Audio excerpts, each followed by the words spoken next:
What's going on, everybody? Hopefully everybody is having a wonderful night. We're going to drop into the live stream. Welcome to the Ango show. We are live. Hopefully everybody had a great weekend. It is Tuesday, April 12th, 2022. My name is Ango. Of course, I'm bringing you guys my live review of WWE NXT 2.0. On the USA Network. Also, I am going to talk a little bit about WWE Raw last night. I was there, so I do want to give you guys my opinions, my thoughts. We're not going to spend too much time on Raw, mostly NXT. A lot of great things happened tonight. New tag team champions have been crowned. I see a lot of people there. There's a lot of people talking about this, and they're not really sure what the hell is happening with NXT, and I'll explain to you guys why I think it is great booking. Let's take a look at the chat. Who's in the chat? We got quite a few people in the chat. We got, we just got a super chat from Sam Piboon for $4.99. Let's answer that really quick. Let's see what that super chat says. For $4.99, which ladies will beat Mandy Rose to become the new NXT Women Champion? Sam, thank you for your super chat, brother. Look, here's the thing. Guys, I think we are... When it comes to NXT, I think we're in a tricky situation with the women's division because I think there's a lot of good things and a lot of bad things about the women's division. The bad thing is I don't know who's the clear-cut winner.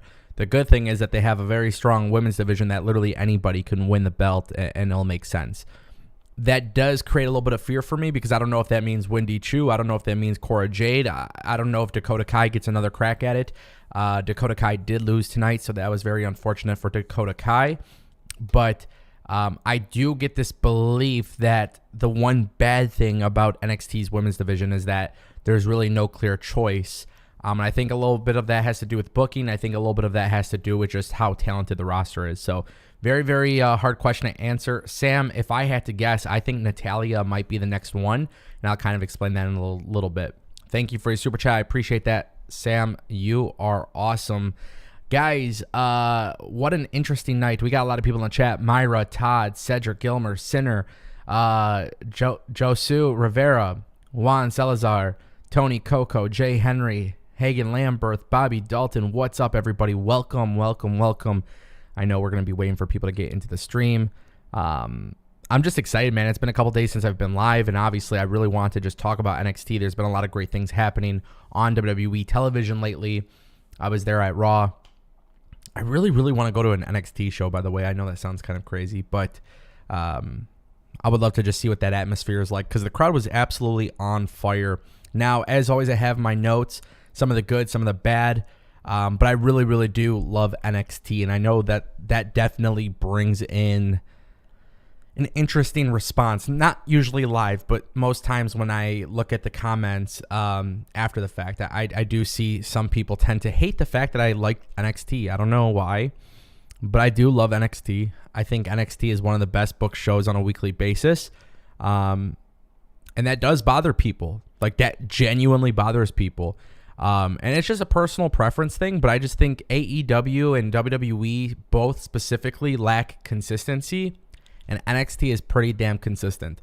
Whether it's consistently good or consistently bad, it is at least consistent. So that is something I really do find myself noticing about NXT. But again, as always, I got my notes. I got the stuff that I was like really liking. You know, the things I really enjoyed, some of the things I didn't enjoy. I'm going to try to apply some logic. But yes, we did get the tag team championship win for Pretty Deadly. And that's a very interesting booking decision by WWE, but it's a booking decision that I 100% favor. So I'm actually going to kick things off with that. A lot of things I want to say about the tag team division because I think there needs to be a focus on that tonight for sure. A lot of people joining in the chat. If you guys haven't clicked that like button, please do so. I would greatly appreciate it. It would be sincerely appreciated. It definitely helps out when you guys do that. Just a wonderful night for NXT, though. Like I said, we're going to go over the good, the bad, the whole nine. Yeah, very interesting stuff. We just got a super chat from Albert Ponce for $5. Cora is good, but I would take my time with her. Natty would be a good champ, a la Ziggler. Wagner is a beast. He and Quinn will be good call-ups. Yep. Albert, thank you for your super chat. I 100% agree. I think Cora Jade, and I was kind of saying this in the Discord server tonight, Cora Jade is a wonderful talent, But the thing about Cora Jade that I'm starting to learn is that she's just not ready yet. And there's no problem with that whatsoever. I think when WWE immediately changed over to NXT 2.0, we saw how quickly they rushed to make Braun Breaker the man. And we all kind of thought that was going to become the same thing with Cora Jade. That doesn't actually appear to be the same case. So I mentioned that as a good thing that they're not necessarily rushing it with Cora. The idea of Cora and Natalya going face-to-face tonight was something I really, really enjoyed, just because it's kind of like the teacher versus student story. But also, I think it's really important to mention specifically in this situation when you look at NXT and their women's division. Again, there's a lot of good competitors, but I just don't want them to rush anything. And I think, if you basically put Natalya in that situation where she wins the belt, first of all, it's a good thing for Mandy to lose the belt to, let's say, Natalya versus Cora Jade, right? Because Natalya is an established main roster member, just like how Braun Breaker lost it to Dolph Ziggler. So I do see the similarities there, and I think that's logical. But then I also think if you factor in eventually having Cora Jade defeating Natalya, that's where the long-term storytelling comes into play, which I think tonight definitely set up for. So I can see Natalya very well becoming that next champion. I don't know if that means for sure she will be, but I can see it being the case. Obviously, time will tell as the show goes on. To also answer to your Wagner is a beast, and he and Quinn will be good call-ups. I agree 100%. They're not going to be the most overact right away. It's going to take time to develop them. They're not as established, but they have the look and the presence that Vince McMahon specifically looks for. And that's one of the reasons when I say NXT, is preparing people for the future, I really do believe that. Like, I think WWE NXT has gotten to a point where it is establishing people for a better future. And that is something that the Black and Gold brand was not doing very well. Von Wagner needs to improve. You have, obviously, Robbie E. on his side, or Robert Stone now, whatever you call him. I think that they're doing a lot of great things. And I think Zion Quinn is another person who is going to be fantastic when he gets there. I seen a lot of people mention this idea of him and Roman Reigns getting in the mix. Albert, let me know what you think about that. I don't know how I feel about that. I think it's way too soon, but I did see some people pushing that out on Twitter, so very interesting. But thank you again, Albert, for your super chat. I appreciate you, brother. We got a lot of people joining in the chat. Mary says, Pretty Deadly were the tag team champs before Trent Seven and Tyler Bates beat them on WWE NXT UK. That is correct. And that is actually, this is a great thing I want to mention too. When it comes to Pretty Deadly, coming from NXT UK to NXT in America, the NXT America audience doesn't know NXT UK. The fact that they made their debut, they won the belts, tells me that not only is it a great win and great booking for WWE to show how serious they are, but eventually when the Creed brothers get that championship, it means so much more. It's like what I was saying with Cora Jade and what I was saying with Braun Breaker. Some people are rushed into the spotlight, some people aren't. With the Creed brothers, you don't necessarily need to rush them just yet. In fact, I think there's even potential storyline there for when they eventually want to leave Diamond Mine, or maybe just split away from Malcolm Bivens and Ivy Nile or whatever they decide to do with Roderick Strong. I think there's a good case that they can say, hey, we're not winning because of you guys. We're done. And maybe that shifts them into a very big babyface team. I'm not sure exactly the direction you go there, but I can see something like that being the case. We did get a super chat from West831 for $1.99. The super chat says, Wagner impressed me today. He looked like a beast.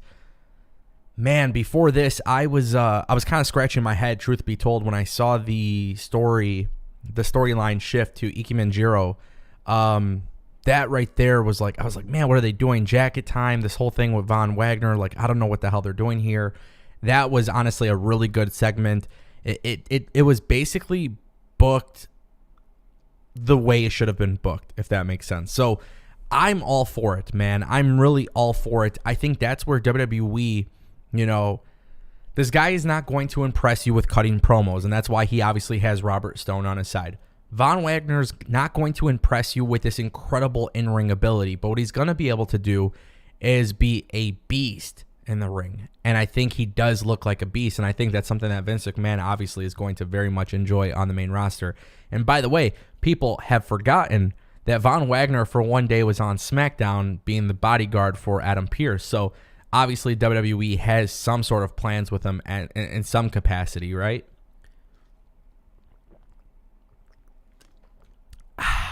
Got to stay hydrated with the H2O, my friends. If you're not drinking water, make sure you guys are drinking water throughout the day. Thank you, Wes, for your super chat. Appreciate it. So I want to kick things off with the review. I want to talk about Pretty Deadly winning the NXT Tag Team Champions, the championship belts, the title belts, right? So WWE brings in this tag team from NXT UK, which we're going to talk a lot about that tonight. But when you look at WWE bringing in Pretty Deadly, and these guys get better stage names, by the way. Elton Prince, Kit Wilson. I think the names are better than what they were before. These guys are obviously being pushed. WWE has put them in a situation where they're obviously going to be the heel tag team. I think it's pretty obvious at this point. They're going to play the heels. And I think this could very well set up for not only great storylines, but also for a good showcase.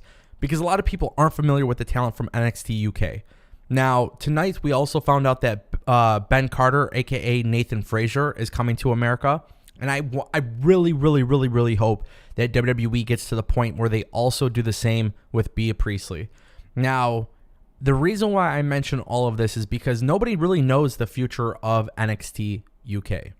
I actually believe there could be a really big possibility that WWE completely goes away from NXT UK. And because Triple H is now back in the fold, I think NXT UK could very well just become a performance center for them to develop talent, train talent, and then feed them into NXT in America. That's the way I see it going. Whether they officially cancel the show or not, I'm not too positive, but I do see a scenario in which they basically move them to America. And we started seeing that with Imperium Gunther, right? We saw that now, obviously, with Pretty Deadly. We're going to be seeing that very, very soon with Nathan Frazier. So there's a lot of possibilities there, and I think that's a really, really good thing for WWE to be doing that. And I think having Pretty Deadly win will get people talking, and they're maybe not as familiar. So now they're going to get familiar. By the way, this is another example of good booking, right? WWE has the Creed brothers go all the way until the end, only for them to lose. And I think the story of the Creed brothers not winning the big one and always falling short of victory is a good storyline because these guys are obviously really good. I also think this establishes them as a very legitimate team as time goes on. You know, WWE doesn't necessarily tell you that wins and losses matter, but in NXT, you can kind of sense that they do for the most part. Wins typically lead to bigger things in terms of championships, and losses typically lead to storylines where maybe tag teams split up or something happens that creates a story within. The Creed brothers are absolutely phenomenal. I thought they did a really good job, and I even wrote down in my notes too, just something I really want to mention. Briggs and Jensen are the future of this tag team division. It's almost inevitable. I think WWE knows that Briggs and Jensen are going to flourish in the main roster. I think WWE knows they fit that comedy role. They're a modern day APA, but also at the same time too, tonight, I mean, just seeing them in the ring with the Creed brothers, it was just nice to see the developing talent of both of these tag teams. This tag team division is very, very good. And I really, really want people to know that. I think this tag team division is really, really good. And it was just perfect. The booking of it all made sense. Legado del Fantasma losing kind of sucks, but it's expected, right? And at the end of the day, they're kind of putting over the Creed brothers as is. The only thing I'm concerned about is they started teasing this idea of Duke Hudson and Dexter Lumis coming together as a tag team. And I almost predicted like that would be the case like a month ago. But I think it's going to become like a Team Hell No scenario, right? Daniel Bryan and Kane. These two guys shouldn't be tag team partners, but they are. I think that could very well be a situation that's going to be interesting to see unfold. We just got a $5 super chat from Albert Ponce, who says, at the moment, hell no, but give him time. Maybe he feuds with Solo, and that brings Roman into it, and that could be called up as part of the storyline. Albert, what is your super chat in reference to? Because I'm not sure. I'm not sure what that is in response to. So please clarify, and I'll get back to that. We did get another super chat from Jay Henry, and Jay Henry says, I think now that NXT 2.0 has 2 shows, we will see NXT UK be phased out in the coming months. I think it very well could be phased out. The WWE is not going to go away from developing talent in the UK. WWE is going to continue expanding their performance center. That effort and being international will continue to go. That's something that Triple H and everybody has been adamant about recently.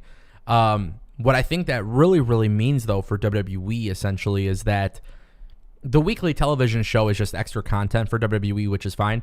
But I think it's obvious that it's just a feeder system to NXT and obviously the main roster, which I'm totally cool with.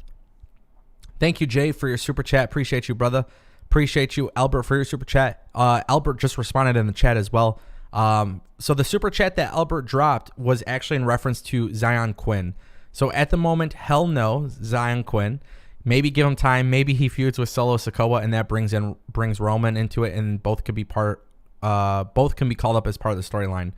That would be very interesting. I don't know if that's the case at all. Truth be told, I don't know what their plans are with Zion Quinn. It seems like a slow burn, but it should be very, very interesting to see happen as time goes on. You know what I mean? On a week-to-week basis, I think he is somebody that a lot of people really got to pay attention to, because as he continues to really, really, develop as like a wrestler and the promo skills, I think WWE knows that he has the look that they're looking for. So I think that's something that's interesting to see play out. It goes back to when Roman Reigns was in FCW as Liaki. I remember watching it just saying, this guy's got the look. Like, he's got what Vince McMahon is looking for. And I remember seeing that and just saying, he's going to be the star. I get that same feeling with Zion Quinn. And the promo ability, I hope that develops, and I hope he gets better, but that is something we'll see as time goes on. Thank you, fellas, for your super chats. Appreciate it. Speaking of Solo Sikoa, he had an awesome match with Cameron Grimes, and Cameron Grimes walks out as champion. I like this. I predicted that Cameron Grimes was going to drop the belt, very similar to what happened to Zack Ryder at WrestleMania 32 when he wins the ladder match and then the next night he drops the belt. I honestly got that vibe with Cameron Grimes. That doesn't seem to be the case. Solo Sikoa is pretty damn legit, dude. And they keep mentioning the bloodline. I'm almost starting to get ideas that Solo Sikoa could be going to the main roster. That guy just has it, right? It goes back to what I was saying about Roman Reigns back in the day. It's like there's just certain people that show up on television and they just have it. There is something about them that stands out. And I think when you watch WWE in the long term, right? When you watch WWE and you see their formula, and they're a very formulaic product, right? Like, everything is repetition for WWE. And when you see that in real time and over time specifically, I think you start to realize, okay, you watch the show and you're like, yeah, this person for sure, this person for sure is being looked at. And I think that's what's happening with Solo Sikoa, right? There's people on this NXT roster where you just know, not even based on their booking, but just the way they're presented in television, right? Like, you just know that they're not going to go anywhere. And you see what they've done with Braun Breaker, and it's just, that Braun Breaker's the guy, right? You know that Solo Sikoa is going to be the guy. Now, I do not want them to rush Solo Sikoa. I understand how important it is to have him as part of the Bloodline storyline, but until they unify those mid-card belts on the main roster, there's really no reason for Solo Sikoa to be there. And I just don't see that being the case. So Solo Sikoa is probably going to be going into this new program with Trick Williams and, of course, Carmelo Hayes. That's my assumption. Obviously, things can change and whatnot, but Cameron Grimes getting the win made sense. You obviously have the interference and all of these different things that play into it. But I love this, and I love that it started off the show. This basically starting off the show kicked into some like really good action. The energy was really good, and then of course the crowd is into it.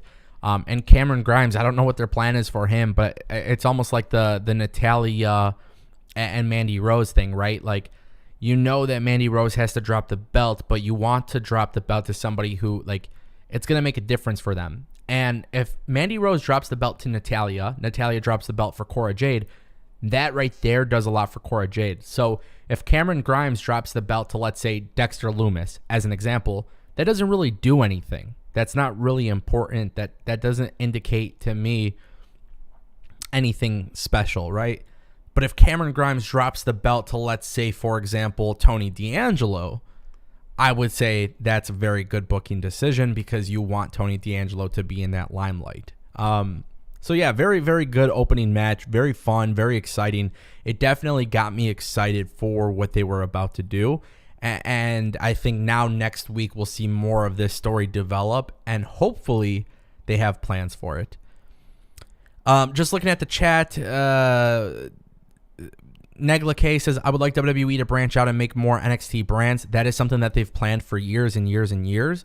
I think you shouldn't expect necessarily WWE NXT in a whole bunch of countries in terms of weekly television shows, but performance centers, absolutely. I would expect that in the next few years. I know Japan was a target. I know India was a target. I know WWE really wants to have a presence pretty much everywhere. China, I mean, any of these countries really where they can have that footprint. I think it should be expected. It's almost inevitable, right? Cedric Gilmer says, do you think WWE unifies the mid-card titles? That is a wonderful question. I don't know how you unify the Intercontinental and the U.S. Championship belt. Both belts are not being good. They're not being utilized well on television.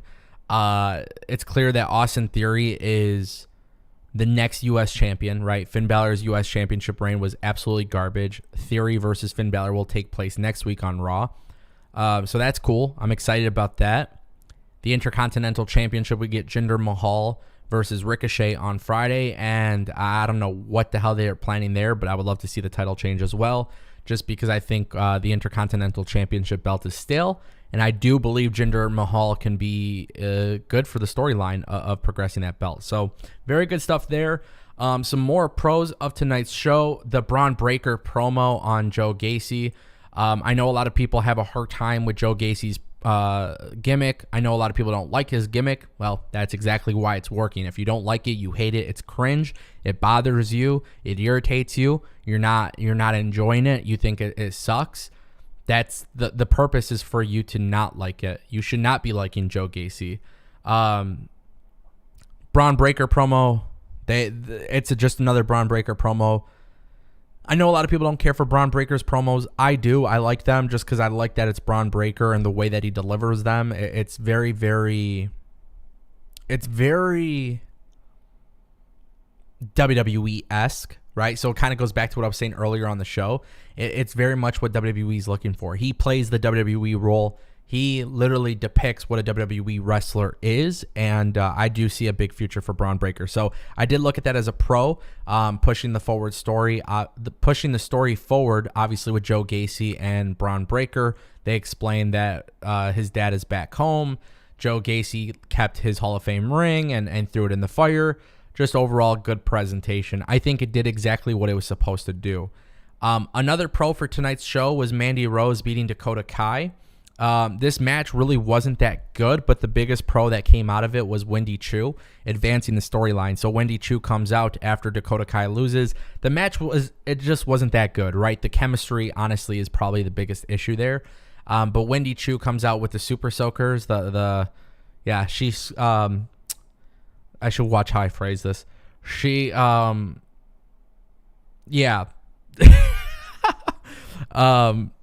used some Super Soakers and got them wet. I don't know if Wendy Choo is the next person for Mandy Rose. I don't know what they're trying to do there with Wendy Choo. But Wendy Choo having Dakota Kai's back is very interesting. Dakota Kai obviously dropping that tag team championship belt was very interesting. And her not winning the world championship is very interesting to me. So there's something that they're building along here. So the match wasn't good, but I do feel like they achieved enough for me to say, okay, well, what is happening next, right? They got me more excited to see what unfolds as the time goes by. Guys, I really so we're gonna continue with the pros. The Cora Jade promo. There's a lot of people who don't like Cora Jade. Oh, it's cringy, it's this, it's that, it's whatever. But what it really comes down to, guys, is Cora Jade is a mark for herself. Really quick, on second thought, we just got a super chat from Albert Ponce who says, Wendy drip drip. Oh my God.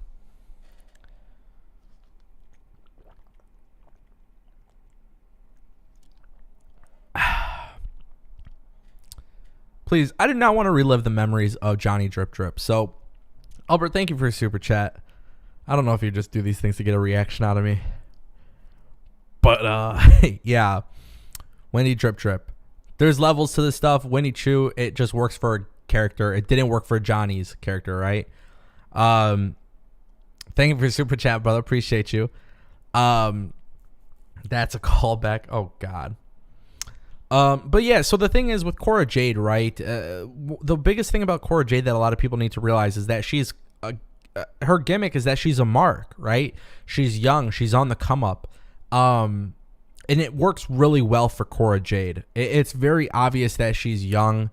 It's very obvious that she's like ranking up. She's trying to climb the ladder.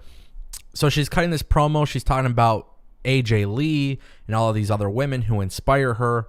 And then Natalya comes out for a massive pop. Now, the reason why I like this is because I think it's really, really important for WWE to have that main roster crossover with NXT to a certain extent. And I don't know. I don't know what the hell the plan is, but it'll be interesting to see the long-term play. Tattoo Nick just dropped a super chat for $4.99. Ango, I think you're at $1,200,000 of your $100 goal.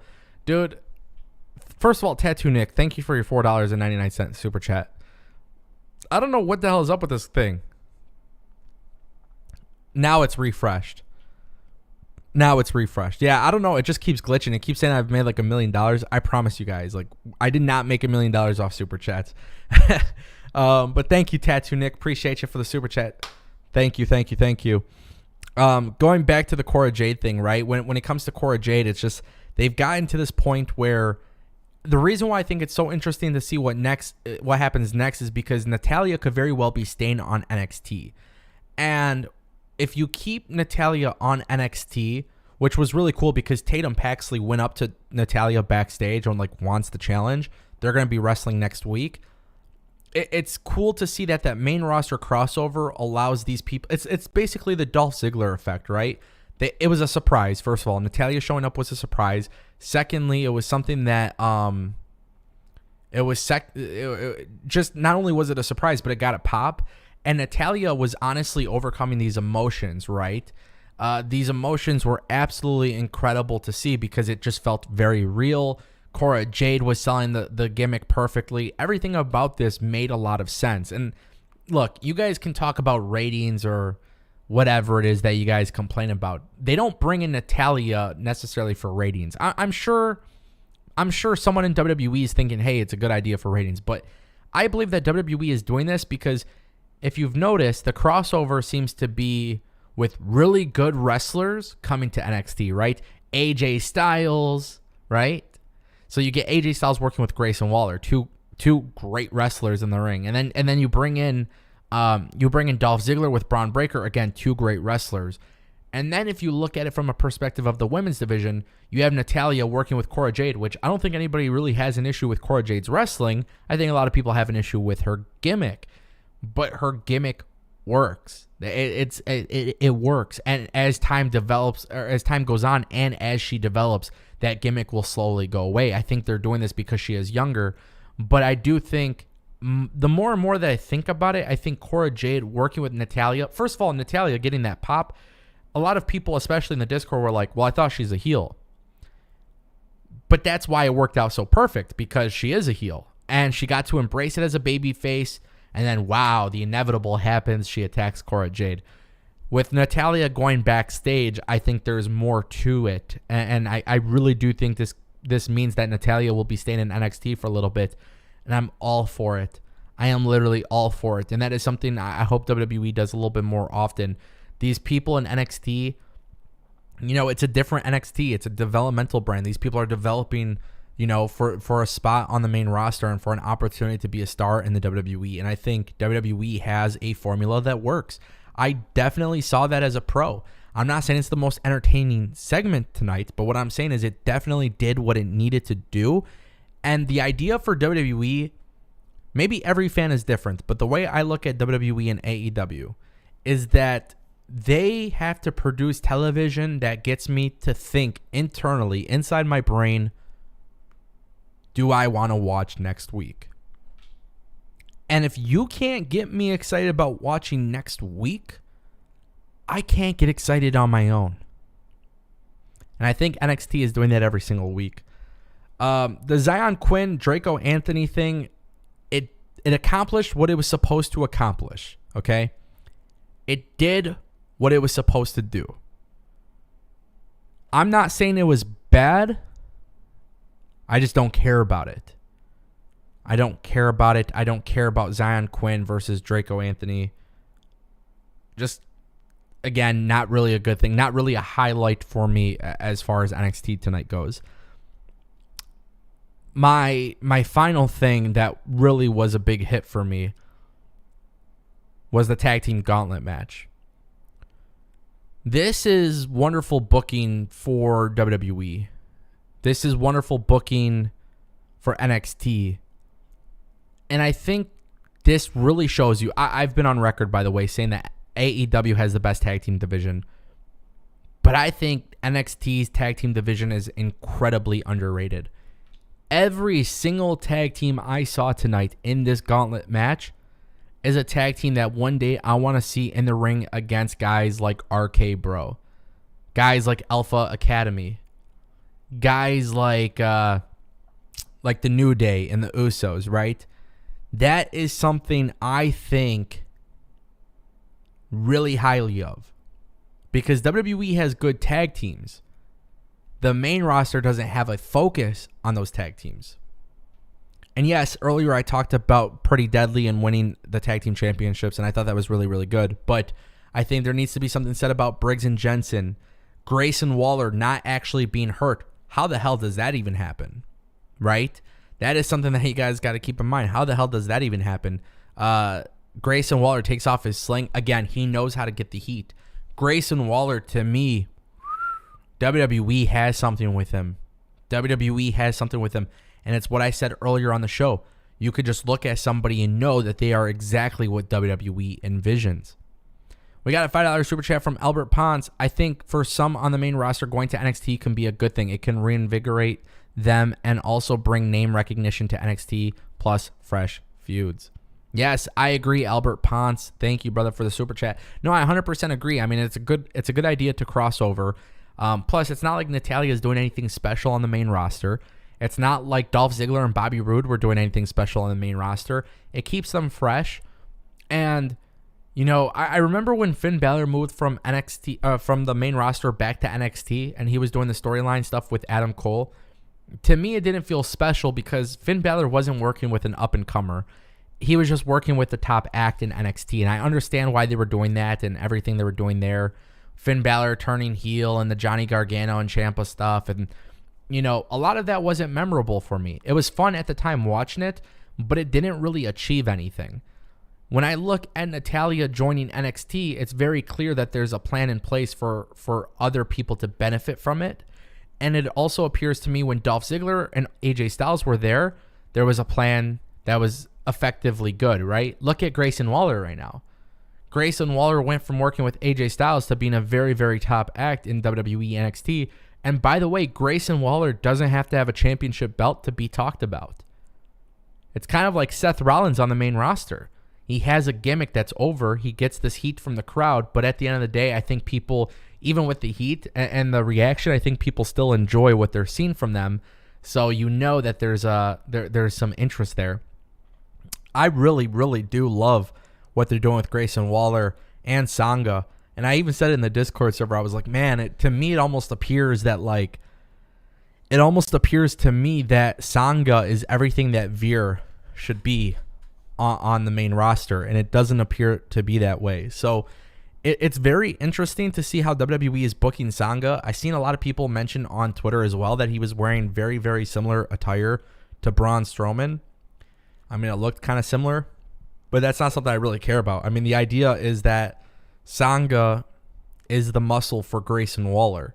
Sanga took the pin, by the way, but it just goes to show you how much belief there is in for the Creed brothers. And that's how, like, WWE is fully supportive of their roster in NXT. You can see even when you have Tony D'Angelo go face to face with Santos Escobar, right? And you see him go face to face with him and he offers him money, and Santos Escobar puts the money back in his jacket and pats him on the chest or whatever. It's just like, again, it's the storytelling that's so easy to make clear. And it's the storyline that, like, it's the storytelling that's like, okay, you like both of these guys because they have a gimmick, and there's now a story associated with it. Again, it's what NXT does. There's an NXT effect of where they're producing television in a way where it's like, oh, wow, like, this is not a feud I necessarily would have wanted or asked for, but now we're getting something between them. I kind of want to see what they do. Now, by the way, the gimmicks that they have are very, very similar as well. So that is something that people got to actually take into account. Tony D'Angelo and Santos Escobar looking fresh in those suits. It's going to be very crazy to see how that plays out. And again, WWE and AEW's goal for them is to make money. For me, my goal for them is to make me want to watch next week. And I feel like NXT is doing that every single week. Getting some questions in the chat, definitely taking a look at it. If you guys haven't clicked that like button, make sure you guys click that like button. Let's see. Let's take a look. Let's see. Big Hero Chris says the Creed Brothers versus Alpha Academy would slap, right? It would. And you know, we talk about the Creed Brothers, but we never talk about Diamond Mine. And I like Diamond Mine, but to me, Diamond Mine is not something that moves to the main roster. I think Diamond Mine is just a way to get people together, you know, on TV and by association, right? You know, everybody getting over by association. Malcolm Bivens is great. I would love to see what they're going to do next with him. Boom Squiggle says, can someone tell me if Wesley was on NXT at all? No. Tim Nichols says, Sangha and Veer were in a tag team. The Creed brothers took their place. Yeah, no, Sangha and Veer were a tag team, obviously. They were doing the whole thing on the main roster. I don't even know if you would really consider it the main roster, but they were doing some stuff with Jinder Mahal. It didn't relate to anything special, but they did have some stuff going on. Tattoo Nick just dropped a 50 bomb. Do you think Roman treats Jimmy Uso like a stepchild? He seems like favors Jay over Jimmy. And do you think RK Bro will drop the belts to the Usos? And my last question is, what's the goal for the new camera? Tattoo Nick, first of all, thank you for the 50 bomb. Well, let's talk about that first. We'll dissect this one by one. I think Roman treats the Usos correctly. He should always have a favorite, right? Because that's how any family relationship is. People say they don't have favorites, but they have favorites. Secondly, I think the Usos do win the tag team championship belts. I think last week too, we talked about it. We talked about it on the live stream. The title unification for the tag team belts, there's tag team titles that are in the warehouse right now that haven't been used. There's nothing that came out of it.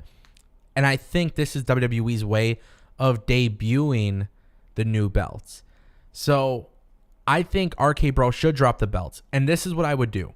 I would have RK Bro drop the belts. I would have Randy Orton feud with Roman Reigns. You want legitimate challengers for Roman Reigns, but you don't necessarily want these people to beat Roman Reigns for the belt. What I would do is have Randy Orton challenge Roman Reigns. Randy Orton is the reason, or Riddle could be the reason why they dropped the belts to the Usos. When Randy goes to challenge Reigns, I would have Riddle turn on Randy and create a singles feud that way. That's what I would do. When I look at the tag team division on Raw and SmackDown, WWE doesn't give it any focus. It appears to me that the Bloodline is the big focus for WWE. There's pros and cons to that for sure.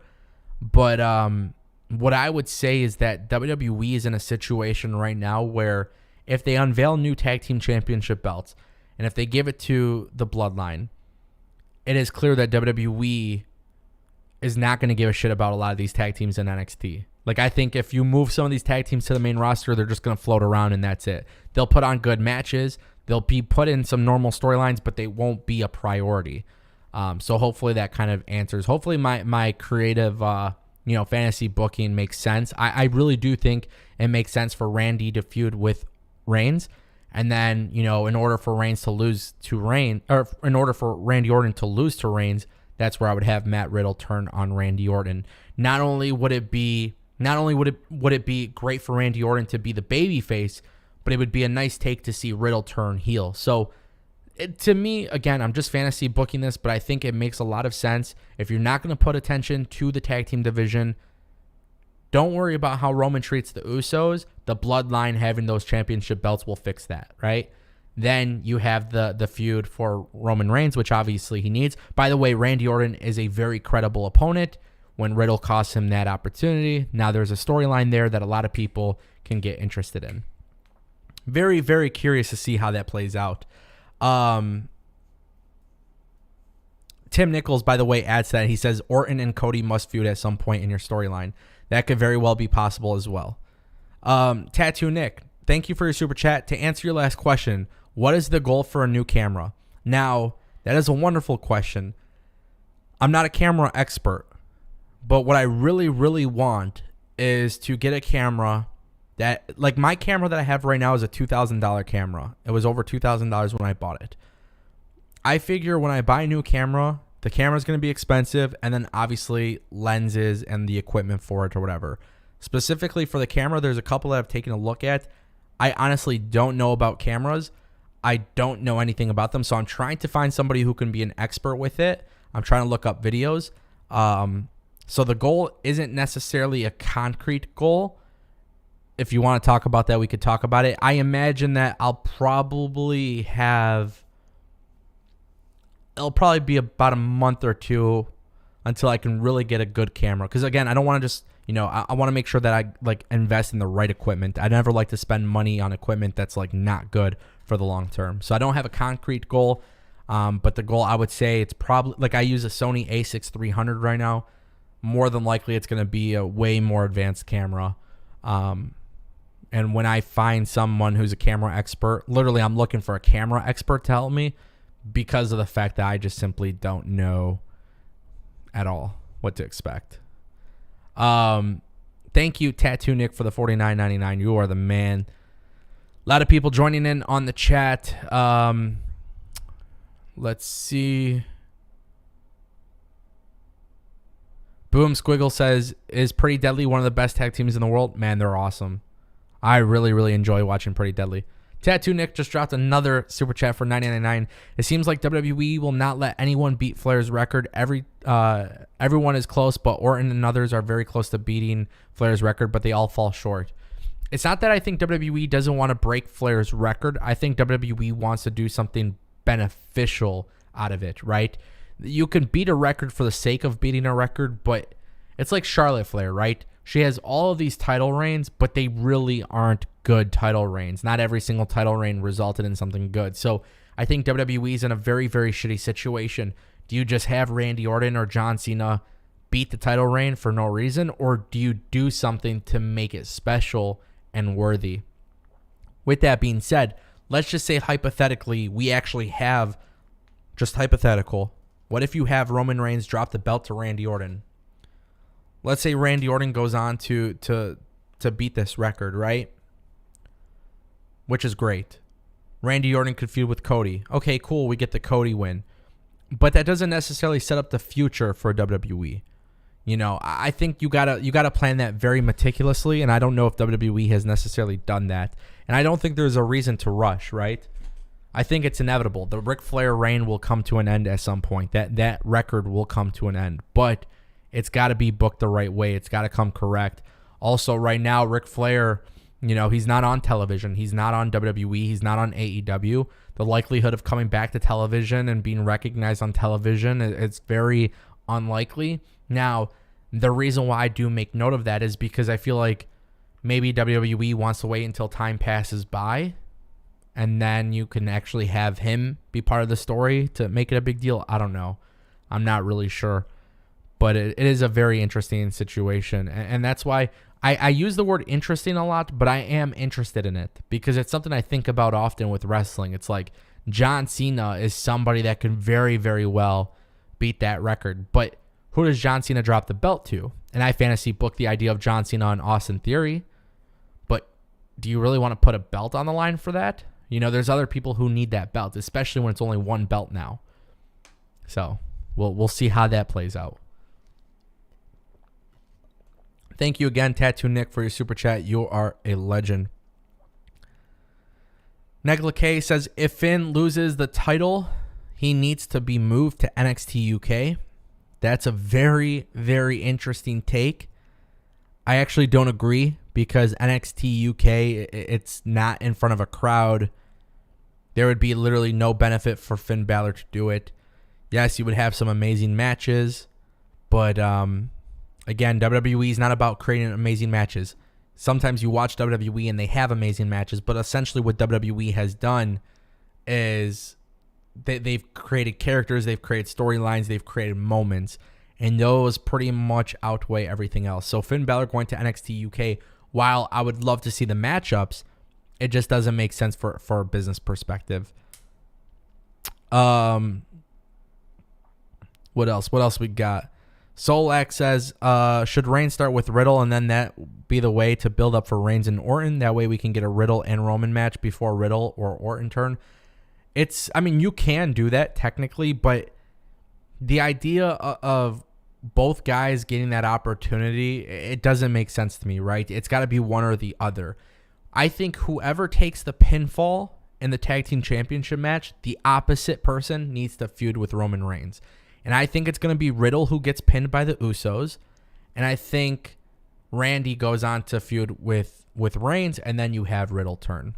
That's the way I would see it going down. I think that would be the most logical way. I can't really see another way happening, but you never know, really. That's what it comes down to. Boom Squiggles says, is that a new room? By the way, it looks so different. No, it's not a new room. It's green screen. No, I'm kidding. Nah, just a little bit more authentic and, just a little bit more relaxed environment. I was getting kind of tired of using the green screen, honestly. It just really wasn't that fun. So, Myra just dropped a 20 bomb. The Super Chat champion. God, I can't wait to reveal that, by the way. I haven't mentioned that. I am working on a Super Chat championship belt for the streams. It's like really crazy. You guys will see that at some point. Anyways, nonetheless, Myra just dropped a 20 bomb. Hypothetically speaking, yes, have it be a meaningful surpassing of Ric Flair's record. And unfortunately, yes, Charlotte's championship reigns have not presented as meaningful. I don't like that for her, but it is what it is. And that's really what it comes down to. And that's why I said it's just, you don't want to necessarily have somebody break the record for the purpose of breaking the record, right? Like in the past, you've seen WWE do things for the sole purpose of rewriting history in a way. And I just think that's the wrong way to go about it. And I think with Ric Flair, whoever breaks Ric Flair's record, by the way, somebody will end up breaking that person's record. So let's say John Cena gets a total of 20 championship reigns, which is very, very outlandish, but that's why we're going with this. Just so it's a nice even number, nice big number. Let's just say John Cena has 20 championship reigns, right? Somebody will eventually have to break that, and it will be far more impressive than John Cena breaking Ric Flair's record, right? Which, if I'm correct, I think, if I'm thinking the right way, I think Ric Flair's record was 16. So the lucky number is 17, right? Somebody will break that record, and that record will be broken again. I think if you're going to have somebody break records in WWE, you got to do it the right way. And WWE has had Charlotte. Charlotte's had all of these accolades, and I get it. I'm actually not a hater of Charlotte. I just think she's been over-pushed, right? And when you over-push somebody, they feel forced upon you. It's really hard to actually watch the product. Like, it's hard for me to get excited because I know Charlotte could have good matches, right? I've seen time and time again NXT, WWE SmackDown, WWE Raw. When Charlotte wants to have a good match and she's got the right partner in the ring, like, Charlotte can go in the ring. But ultimately, as a wrestling fan, if you're seeing it overly done, you just don't like it anymore. You just get to the point where it's like, I feel like I've seen this so many times. And I think redundancy is the biggest issue in wrestling. It was the biggest issue in WWE NXT Black and Gold. Now in 2022, when I watch NXT 2.0, I don't see this redundancy. So I hope that carries over to the main roster, and I hope WWE starts to be a little bit more meticulous with the way that they book Charlotte Flair. Thank you, Myra, for the 20 bomb. Appreciate it. A lot of people in the chat hanging out. If you guys haven't clicked that like button, make sure you guys do. I'm very curious to see what you guys thought about NXT 2.0 tonight, so we are going to throw up that poll. I would love to see your guys' votes. And we got another super chat from Myra. Give me 1 second. I'll read that in just a moment. Very simple poll. Let me know what you guys thought about WWE NXT 2.0. Good, bad, no in the middle. You got to pick one or the other. We did get that $10 super chat from Myra. Myra says, and yes, I'm ready for that belt. I was told I have viable competition, cutting it close. For those who are unaware of what is happening here, Myra just broke my super chat goal again, by the way. Got to fix that. So yes, I've commissioned somebody to create a super chat championship belt. So basically the way that'll work is on the screen, whoever has the highest super chats will basically have a nice championship belt next to their name. And it's like a real championship belt designed, right? But also there's going to be an animation with the super chat championship and all this cool stuff. There's going to be some branding associated with it. And as of right now, I think Myra is the undisputed universal world super chat championship of the globe, of the Angoverse. I don't know how many other names I could come up with. You know, when Paul Heyman goes and cuts the promo for Roman Reigns, the undisputed, blah, blah, blah, blah, blah. Yeah, I can't do that. I don't know enough adjectives right now in my head to think about that, but that's why I'm bringing that up. Thank you again, Myra, for the super chat. Appreciate you. Tony Coco says, hope they don't give us too much Cody. It doesn't appear to me that they're going to overexpose Cody. It just looks like they're pushing him every single week. That's really what it looks like, which I'm not against that. I've said even AEW needs to do that. You need to put these people regularly in stories and something, just so the audience knows that you're serious about pushing them. They can have Cody lose if they want. They just got to be logical with it too. That's really what it comes down to. Christopher Lloyd says Natalya showing up was shocking and she got to send an ovation. Yes. Tattoo Nick just dropped a $4.99 super chat. Myra, I'm a long way from catching up to you. Yeah, you guys are just having conversations now through super chats. You guys are crazy. I don't know what to say. Thank you, Tattoo Nick, for the super chat. You are a long way from catching up to Myra. So good luck on that. Good luck. May the best person win. Cedric Gilmer says, so you have Matt Riddle turning on Orton instead of Orton turning on Riddle. Yes, I do. And maybe it's a ridiculous idea. And look, I think you can go right with either option, by the way. But I think if you have Matt Riddle turn on Orton, I was at Raw last night, and the reaction that Randy Orton got for that hot tag, WWE needs to take advantage of that, man. Randy Orton is an explosive babyface, and I think having Orton be the face would be really, really cool. And I also think, too, if you have Riddle turn heel for a little bit, when he eventually turns babyface, it'll be pretty damn massive. Plus, with Cody coming into WWE Raw, Cody Rhodes is reportedly the number 2 babyface internally. So Bobby Lashley is expected to be the number 1 babyface, and Cody Rhodes is expected to be the number 2 babyface. I mean, I think that's amazing, the way that WWE categorizes that and the way they list it. So yeah, I would have Riddle turn heel, you know, and then eventually when he turns babyface, he can eventually get that championship and they can feud for the belt or whatever they want to do. But I think there's more excitement about Randy Orton being a babyface right now. By the way, don't forget this live stream, because if it happens, then you guys can, you know, it's just more incentive as to why people should subscribe to Ango. What's up, Elizabeth? What's up? Gary Chumley, welcome, guys. Welcome. Elizabeth says IROC. Oh, thank you. I appreciate that. I genuinely do appreciate that. Albert Pons just dropped a $10 super chat. It's an unpopular opinion, but maybe any wrestler that breaks Ric's record, if they only compete in one promotion, it means nothing. How can we say you are the best in the world and not just your promotion? Well, if you're in WWE, you don't technically recognize these other promotions, right? WWE is the promotion. Now, if you ask a fan, their perspective on this, I think, truth be told, I think most fans will say that WWE is the biggest company and the only company that it matters to.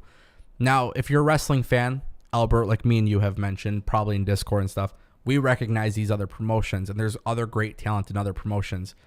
It just doesn't make sense for WWE to recognize any of these other promotions. So while I do agree with you, it's so tough. It is so tough. And WWE's in a weird situation with that whole ordeal.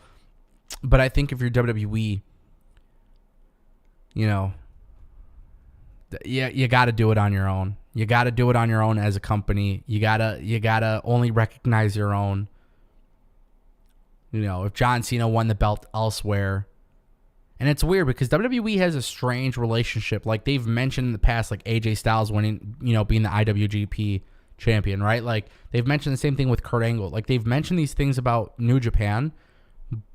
They've done the same thing with Brock Lesnar, but they won't obviously recognize like Impact or AEW. So it's a very strange thing. They haven't done that either with, you know, Cody. Like they're not saying, oh, he was the former TNT champion, right? Like they're not doing that. So it's a strange situation. I get what you're saying, Albert, and I appreciate you for a super chat. It might be an unpopular opinion, and honestly might not. But any wrestler that breaks Ric's record, if they only compete in promotion, it means nothing. I can understand that take. But WWE ultimately is the promotion. That's at least how WWE views it. And I don't necessarily blame them for thinking that way, but it's just the way that it is. Now, by the way, the follow-up comment from Albert in the chat is, well, Ric's record isn't only in WWE, which is true. But that's in the past, right?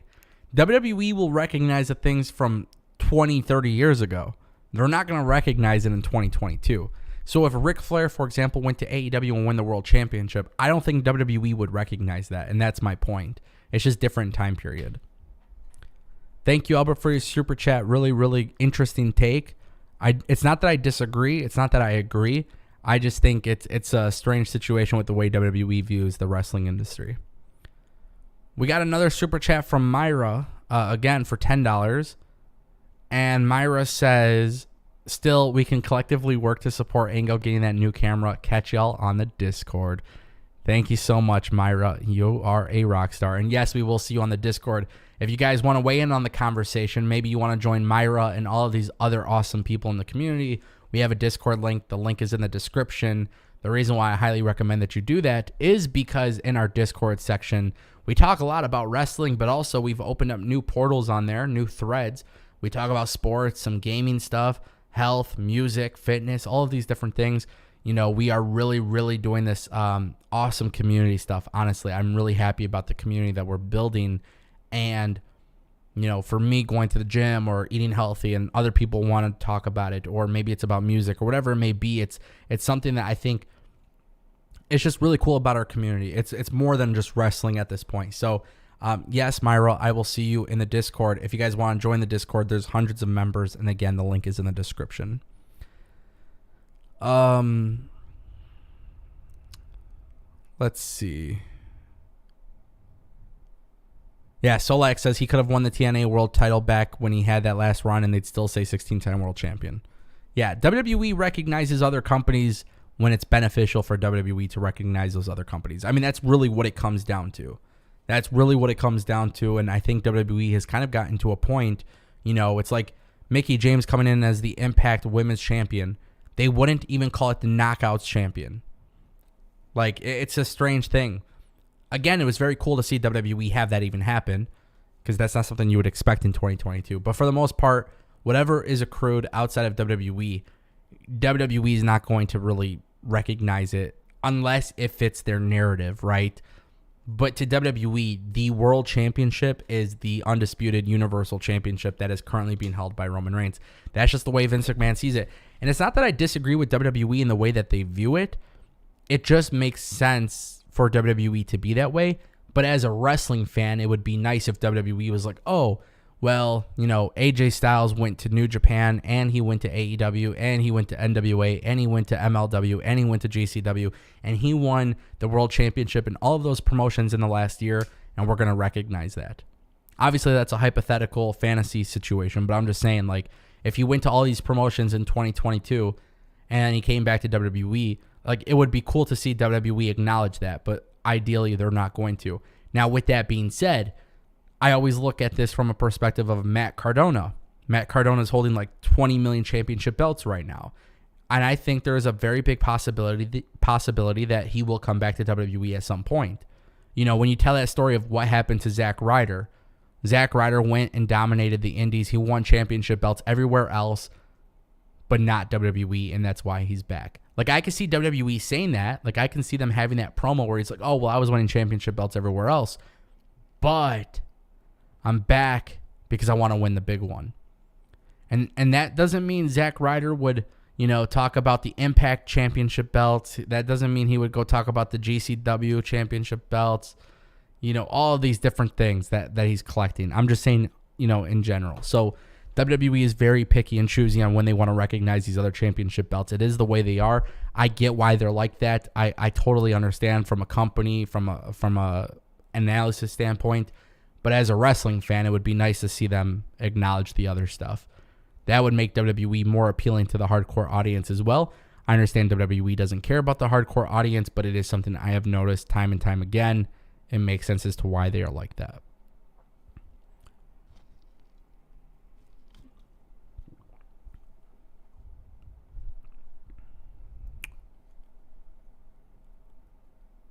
Looking at the poll results, over 88% of the votes said NXT 2.0 was good. 12% says it was bad. It's always interesting doing those polls. I think whenever I do those polls and I see a mixed response, it's not really a mixed response. I mean, for the most part, everybody enjoyed NXT. But I think WWE NXT has been just a really good show on a week-to-week basis. And it's like, it's a good thing to see that NXT is continuing to deliver good television. And that's what happens when you have a plan, you have a vision, you have great leadership, great writing, good wrestlers. Some things are cringe, some things are a little too gimmicky. Not for everybody, but there's structure. There's a structure with WWE NXT that I wish Raw, SmackDown, Dynamite, Rampage, I wish those shows had it, man. I really do.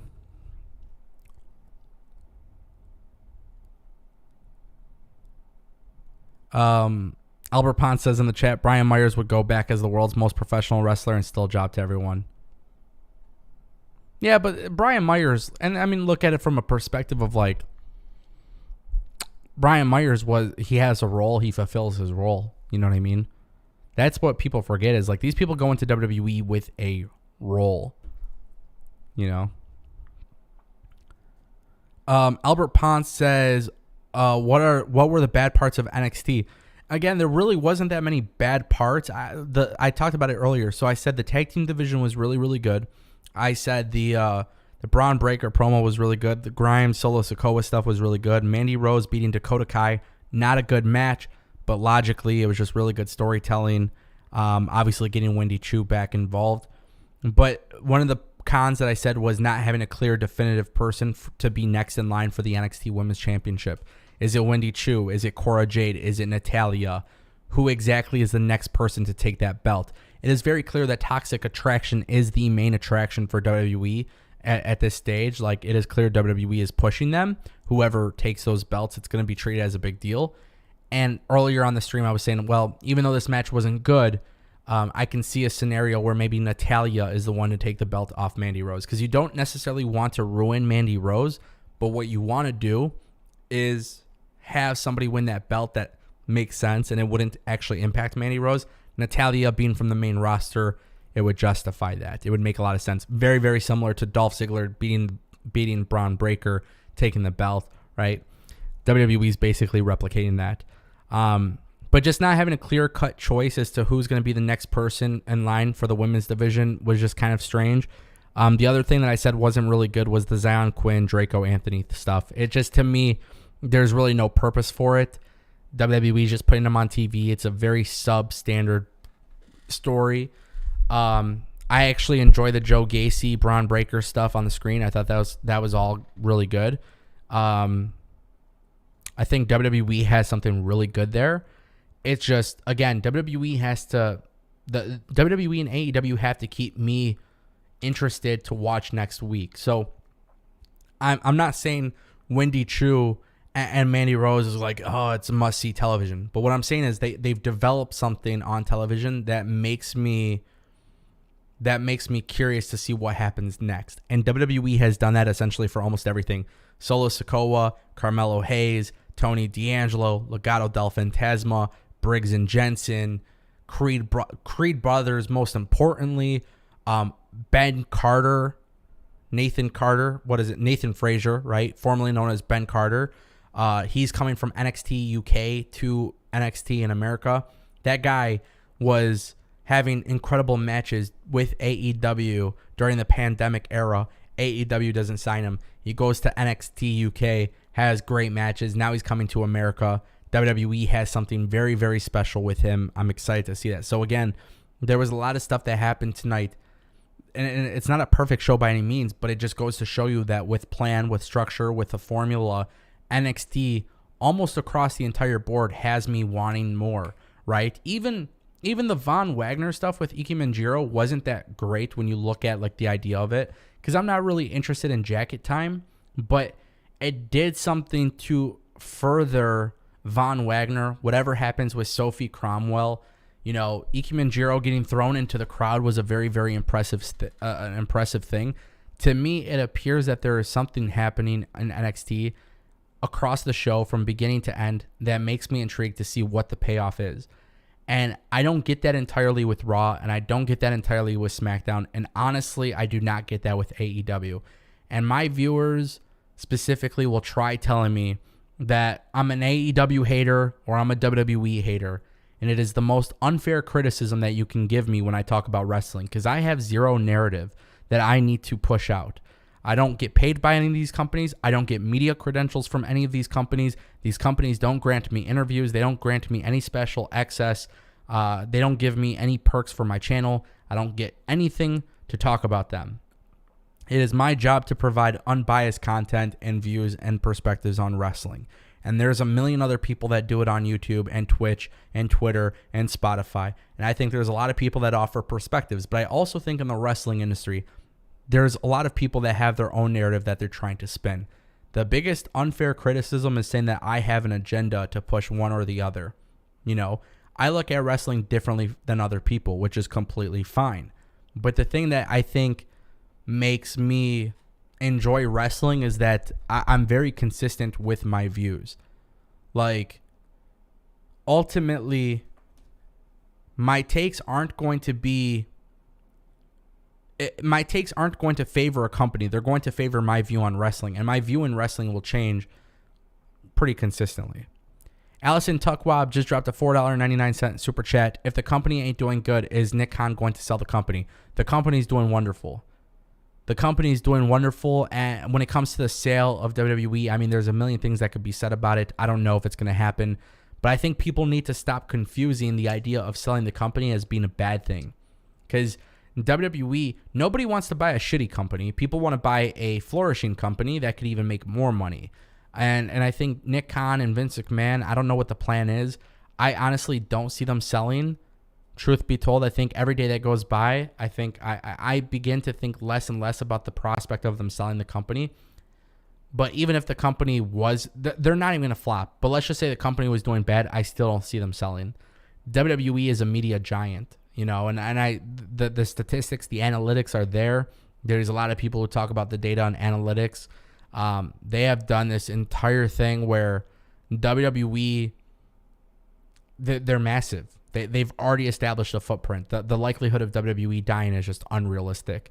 So I could see maybe one day WWE sells the company, but it's going to be when they're making even more money, because I think other people or other companies will want that. WWE is a content-driven business. That is why there's hours and hours of programming. That's why WWE wrestling fans on the internet get pissed behind their keyboard because WWE changes the name of a wrestler. But that's not WWE's business is not about pushing Walter. WWE's business is to push Gunther, the guy that they can craft into an image that is displayed everywhere, right? The billboards, the toys, everything that you can imagine. That's what they are looking to do for WWE's product. So we can sit here and complain about name changes. Oh, well, why would they do that? Or, oh, it's not logical. It's not logical. It's not this. It's not that. We are criticizing something for no reason, right? So ultimately, I just don't think WWE is going to sell anytime soon. And I think if WWE is going to sell at any point, it's not going to be when the company's doing bad. It's going to be when the company's doing so damn well where another company's like, hey, I want all this content plus more. Because that's really what they're doing, is just putting out content. And by the way, the company is absolutely flourishing. Absolutely flourishing. This company is kicking ass in every single department. And I know there's a lot of people who will try to tell you otherwise, but that is not true. Anybody who understands the media world in 2022, anybody who understands the content business, understands that WWE has basically dominated this industry because they've marked their footprint, and everybody knows everybody knows that WWE has left their footprint in sports entertainment. Wrestling fans will get mad that WWE calls it sports entertainment when it's wrestling, and then deep down inside, we have seen time and time again that the mainstream world really doesn't give a shit about pro wrestling.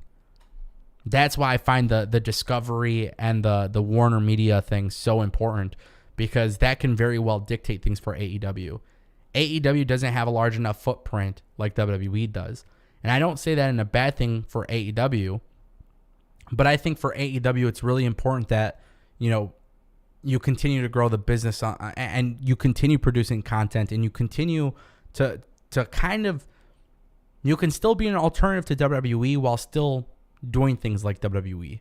AEW letting their guys keep their ring names and do indie dates, and AEW has a less control over their wrestlers. Is that beneficial to the company? I don't know. I'm not working behind the scenes for AEW. Who the hell am I to guess? But if I was a business owner, I would probably try to own absolutely every aspect of my business and monetize it. That's just the way I would do it, right? It's just a thought. Todd Crow says, I like Wendy, but what's up with her character? Todd, it's a great question. Wendy Chu just has a character that, again, it's the intellectual property thing that WWE is all about. It's not about being a good wrestler. It's about being a good entertainer. She draws a reaction. She gets people talking. Wendy Chu is just like this. I don't know. I don't even know how to explain it. It's like she's like an adult and a child. She's like a child in an adult's body. But the squirt gun thing, the sleeping on the job thing, like, I don't know why, but for as silly and stupid as it is, it's actually pretty damn fun stuff. And that's the thing too. I'm not saying it's perfect, but like sometimes it's okay to have shit in wrestling that's like just laugh a little bit. Don't take it as serious. You know what I mean? And that's where I think NXT continues to impress me, is that they don't overdo it, but they have a little bit of it where it's like not so incredibly serious. I think even AEW needs to do that more often. WWE Raw has that with the 24/7 championship, but SmackDown doesn't have much of that, and I would love to have wrestling have that across the board. Just, again, it doesn't have to be overly serious. You can have these things, as time goes on. Doesn't have to be overexposed or overdone, but just to some degree, you got to have it. Albert Pond says, I think most people who talk to you in Discord know you're not biased to one company over another. You praise and critique both AEW and WWE. Problem is, fans that only follow one company don't see flaws in it. Yeah, I mean, for me, I think, everybody who truly knows and follows what I do, they know I'm not biased. But again, it just goes back to the same thing. Like, I don't really see a lot of people having like a biasness in pro wrestling. I just think a lot of people say the things that make their audience go wild. And it's not, for me, there's no reason for me to favor one company over the other. Because truth be told, if I don't like AEW, I just don't have to watch it, right?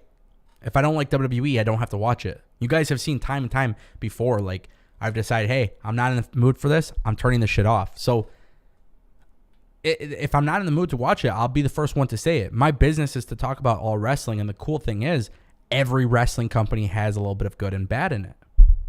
But you best believe I'm going to talk about the bad. I'm going to talk about WWE doing stupid shit. I'm going to talk about AEW doing stupid shit. I'm going to talk about Impact doing stupid shit because other people don't want to call it out. But that's fine. They can do whatever they want. I'm not here to... Here's the thing. I'm not here to do things where... I'm not here to do things where, like, I just say things for the sake of saying it just so you guys are happy with me.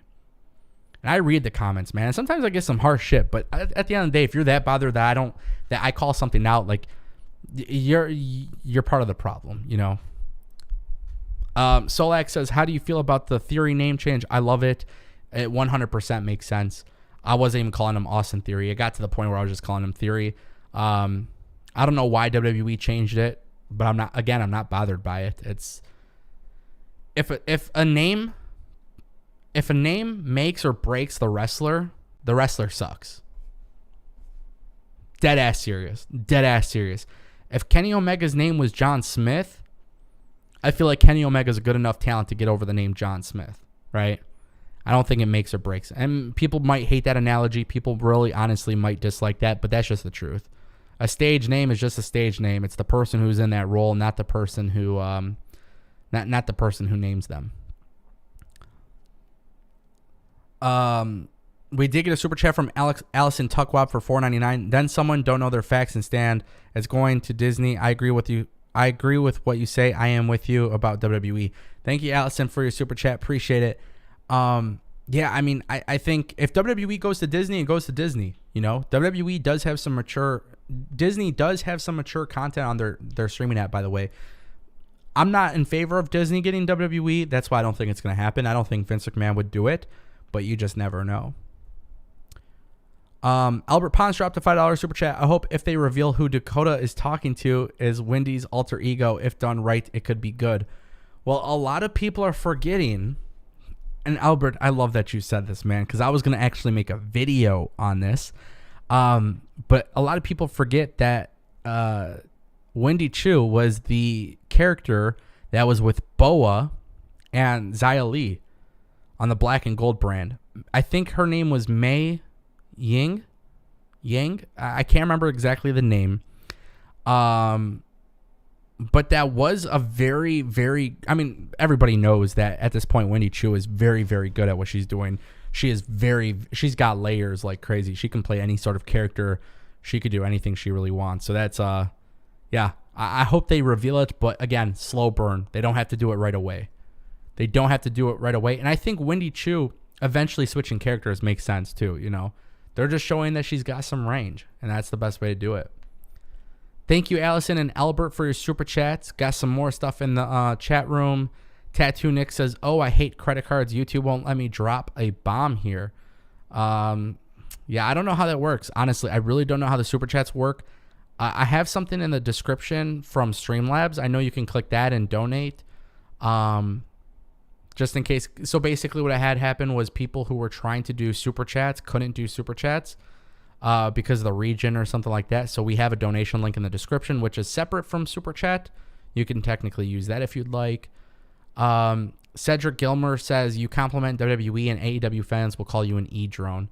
Yeah, I mean, it's strange, but that's just kind of the world we live in. I don't even pay attention to it anymore because you got to think, like, with wrestling, like, again, I just don't have... I don't see where I benefit from it. Literally. Like, the AEW doesn't grant me interviews. WWE doesn't grant me interviews. They don't do anything for my channel. They're not helping me grow. And I'm not saying I would turn down those opportunities either, but like when you look at it from a perspective of my channel and the content that I do, like I just talk about wrestling. I give my analysis and my reaction to things, and it's just pretty damn authentic. I don't know. It's pretty simple. Pretty simple stuff.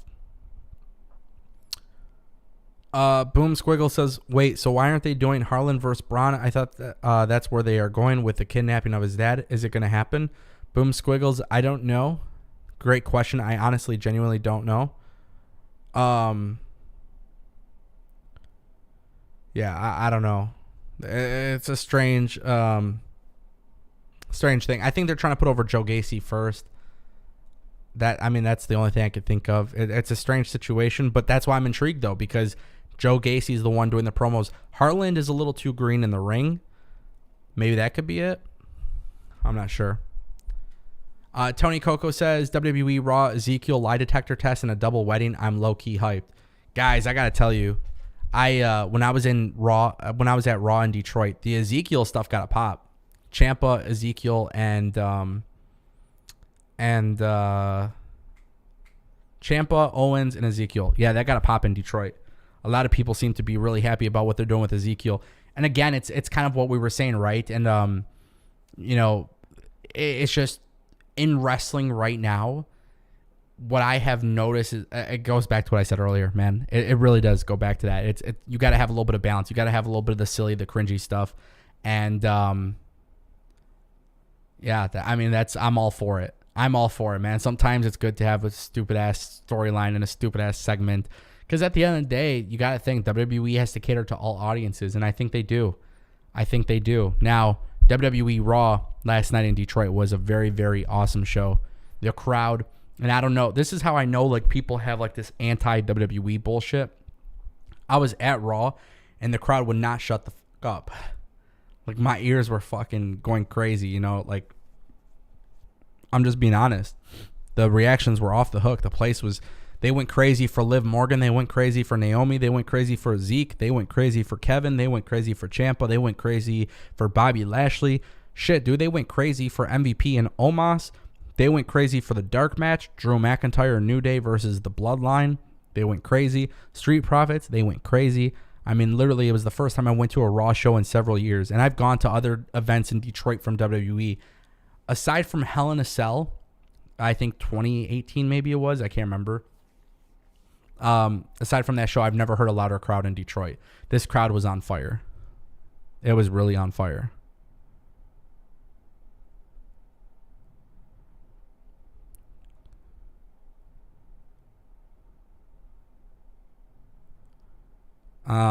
Travis VB says Wesley and Carmelo would be an awesome feud. I'm really curious to see what's next for Wesley, because honestly, I just don't know. They have not said anything whatsoever on that. I really don't know. I think they should push him as a singles guy, but there's no indication just yet that they will. Maybe they're waiting for some time to blow over. Maybe they're going to repackage him or something. But I do agree it would be a great feud.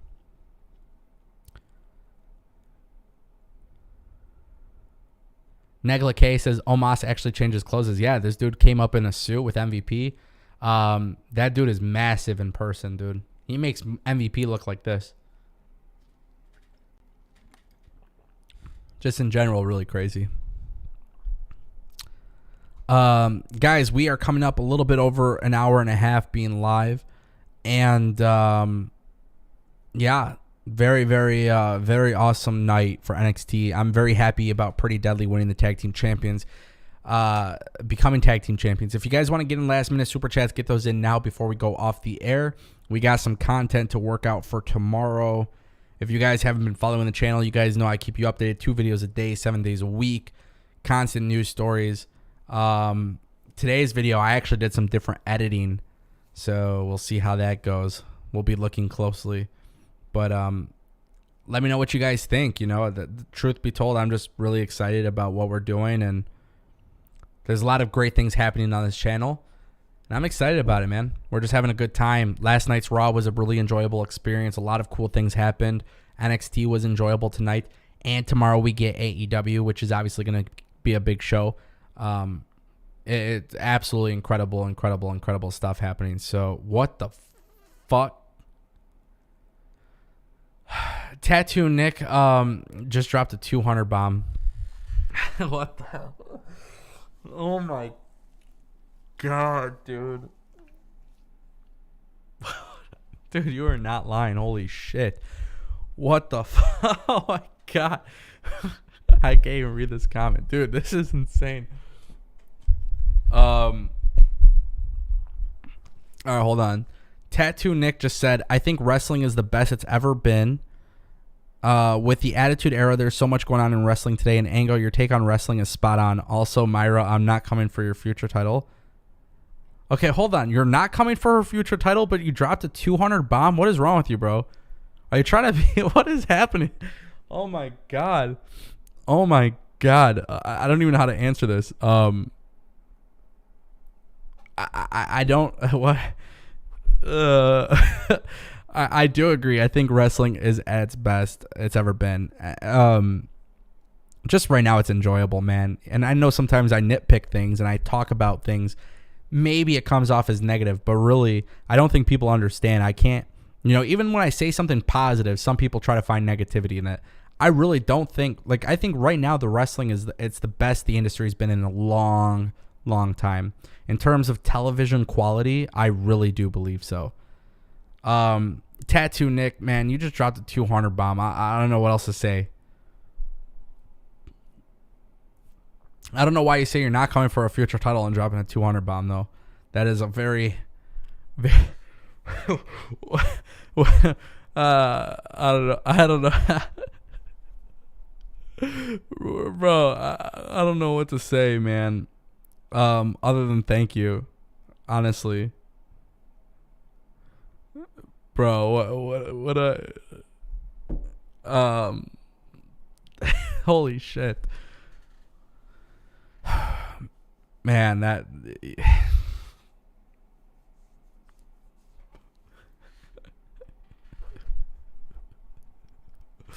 Whoa, man. Wow. Unbelievable, dude. Absolutely unbelievable. Thank you so much. I appreciate your support more than you ever know. And I'm excited because I know with everything we're doing on this channel, we're just going to take it to new heights. It's going to be... I'm going to take it to new heights for sure. This is going to be a fun time, and I appreciate you, brother. Thank you so much. Thank you.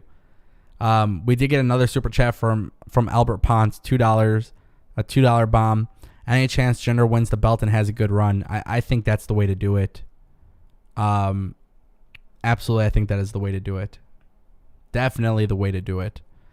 I think if you have Jinder win the IC title, man, you don't even have to do much with him. Just have him defend the belt every week. Every week, have him defend the belt. That's all you got to do. Jinder Mahal has shown us time and time again he's a great champion.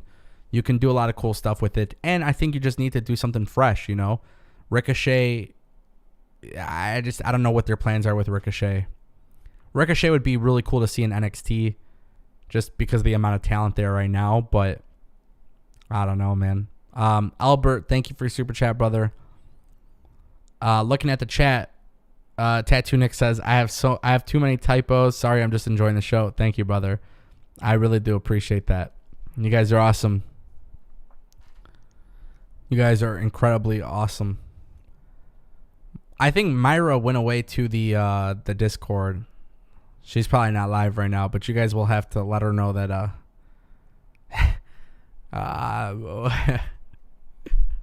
you guys are crazy, man. You guys are crazy.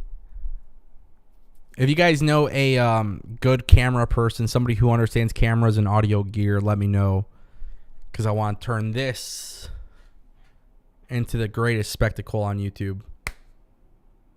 That's going to conclude our show tonight, guys. Overall, a very good episode of NXT. Tomorrow we'll be back live for AEW Dynamite. It's looking like a very stacked show. I'm super excited to see what they do there. I love that NXT and Dynamite are two different types of shows because it really gets me excited from Tuesdays and Wednesdays. I'll be back tomorrow. We'll talk more about it. As always, I'll keep you guys updated with the news and everything. If you guys are not subscribed or, maybe you're not in the Discord, I'd highly encourage that you guys jump in the bandwagon now. Seriously. Because there's going to be a point, and I don't know when it's going to happen, but there's going to be a pivotal point when this channel just really takes off. We're doing great things. I work hard, very hard every single day. But the best is yet to come, and I just want you guys to know that. So thank you so much, guys, for stopping by. I appreciate it, and I will see you next time. Take care. Peace.